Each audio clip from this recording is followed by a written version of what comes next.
Hi friends, പുതിയൊരു വീഡിയോയിലേക്ക് സ്വാഗതം. രാവിലെ തന്നെ ലക്കി കലാപരിപാടി തുടങ്ങി. നന്ദയ്ക്ക് ഇന്നലെ സ്കൂൾ അവധിയായിരുന്നു. ചൂട് കൂടിയത് കൊണ്ടാട്ടോ. അതുകൊണ്ട് ലക്കിയും വിട്ടില്ല. സ്കൂളിൽ പോകണ്ടെങ്കിൽ രാവിലെ ഇങ്ങനെയൊക്കെ തന്നെയാണ്. എഴുന്നേറ്റപ്പോഴേ ലക്കി സ്കൂളിൽ പോകണ്ടേന്ന് ചോദിച്ചായിരുന്നു. പോണ്ടെന്ന് പറഞ്ഞപ്പോൾ കുറച്ചുകൂടെ സന്തോഷമായി. ചാട്ടത്തിൻ്റെ സ്പീഡങ്ങ് കൂടി. നന്ദയ്ക്ക് സ്കൂളിൽ പോകണ്ടെങ്കിൽ ഓൺലൈൻ ക്ലാസ് ഉണ്ടായിരുന്നു. ചൂട് സഹിക്കാൻ പറ്റുന്നില്ല. പൊള്ളുന്ന ചൂടാണ് ഇവിടെ. ചൂട് കൂടിയതുകൊണ്ട് ഇനിയിപ്പോൾ ഓൺലൈൻ ക്ലാസ് തന്നെ ആയിരിക്കും. തലകുത്തി മറിയാൻ ഭയങ്കര ഇഷ്ടമാണ്. വീഡിയോ എടുക്കുന്ന കണ്ടപ്പോൾ കുറച്ചുകൂടെ നിങ്ങളെ കാണിക്കുക. രണ്ടുപേർക്കും സ്കൂളിൽ പോകണ്ടാത്തതുകൊണ്ട് ഞങ്ങൾ കുറച്ച് താമസിച്ചാണ് എഴുന്നേറ്റത്. അല്ലെങ്കിൽ അത് 6 മണിയാകുമ്പോഴേക്കും വീട്ടിൽ നിന്ന് ഇറങ്ങും. ട്യൂഷൻ ഉണ്ടായിരുന്നപ്പോൾ 5:30-ക്കായിരുന്നു പോണത്. ലക്കിയുടെ വണ്ടി കുറച്ച് താമസിച്ചാണ് വരുന്നത് കേട്ടോ. 6:30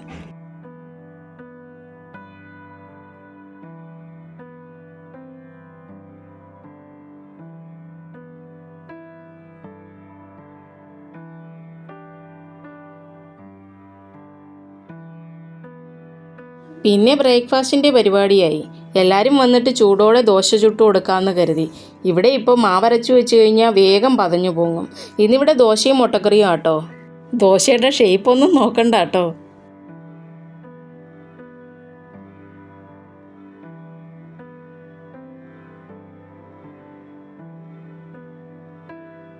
ബ്രേക്ക്ഫാസ്റ്റൊക്കെ കഴിച്ചിട്ടിരുന്നപ്പോൾ ഏട്ടനൊരു ചക്ക കൊണ്ടുവന്നു കേട്ടോ.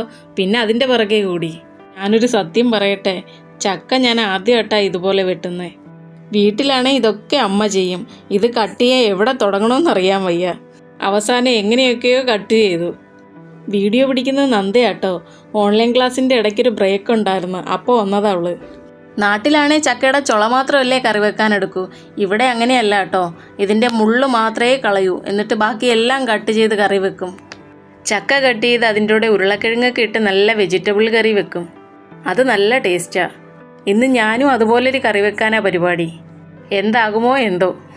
ഇത് കട്ട് ചെയ്തെടുക്കാൻ ഞാൻ ഒരുപാട് പാടുപെട്ട്. എന്തായാലും കറി ചീറ്റിപ്പോയില്ലെങ്കിൽ ഇനിയും ഞാൻ ഇതുപോലെ ഉണ്ടാക്കും. ഇല്ലെങ്കിൽ ബാക്കിയിരിക്കുന്നിടത്ത് കളയും. ഇത് ചുളയൊന്നും പരുവമായിട്ടില്ല. ഇടിച്ചക്ക പരുവം കഴിഞ്ഞതാ.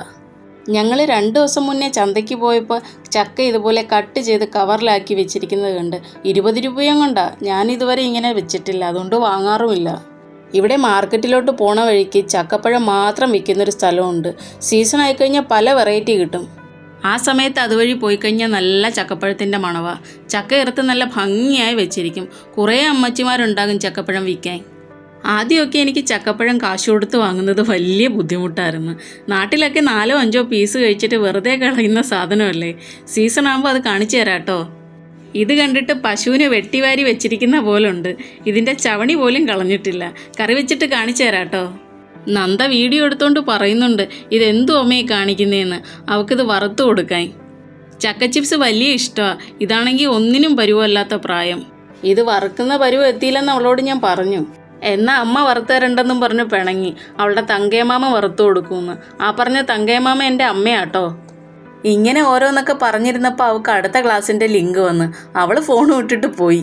പിന്നെ കിച്ചണിലോട്ടങ്ങ് കയറി ചോറും കറിയും വെക്കലായി. ചക്ക കട്ട് ചെയ്ത് കഴിഞ്ഞപ്പോൾ തന്നെ ഒരുപാട് സമയമായി. ശീലമില്ലാത്തതുകൊണ്ടായിരിക്കും.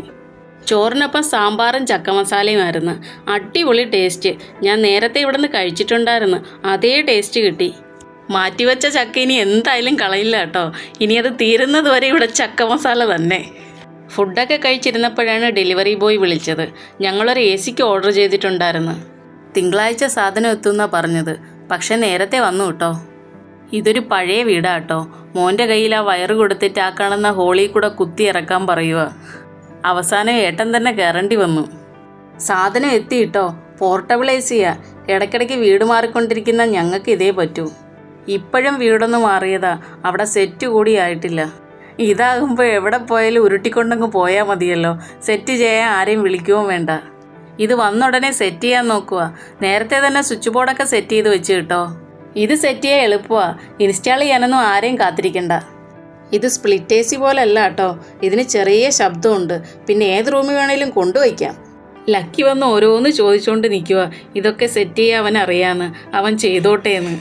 ഹെൽപ്പ് ചെയ്യാനൊക്കെ അവന് ഭയങ്കര ഇഷ്ടമാണ്. അതിൻ്റെ ഇരട്ടിപ്പണി അവസാനം നമ്മൾ ചെയ്യേണ്ടി വരും. ഈ AC ഞങ്ങൾ കുറേ അന്വേഷിച്ച് നടന്നതാണ്. ഇവിടെ കടകളിലൊന്നും ഇതില്ല കേട്ടോ. ഇതിന് ചിലവില്ലാത്തതുകൊണ്ട് അവർ എടുത്തു വെക്കാറില്ലെന്ന്. ഇത് ഓൺലൈനിലും ഇല്ല കേട്ടോ. 3-4 ദിവസം മുന്നേ വെറുതെ ഒന്ന് സെർച്ച് ചെയ്തപ്പോൾ കണ്ടതാ. അപ്പോൾ തന്നെ ഓർഡർ ചെയ്തു. ഇത് പിന്നത്തേക്ക് മാറ്റി വെക്കാൻ പറ്റത്തില്ല, അത്രയ്ക്ക് ചൂടാട്ടോ. കൂളർ ഇവിടെ സെറ്റാവൂല, ഇവിടുത്തെ അന്തരീക്ഷത്തിൽ ഉപ്പ് കൂടുതലാണ്. അപ്പോൾ തന്നെ സെറ്റ് ചെയ്ത് കേട്ടോ. ഇനിയിപ്പോൾ ഉപയോഗിച്ചിട്ട് പറയാം എങ്ങനെ ഉണ്ടെന്ന്. ഇനി മറ്റൊരു വീഡിയോ ആയിട്ട് കാണാം. Okay friends, by.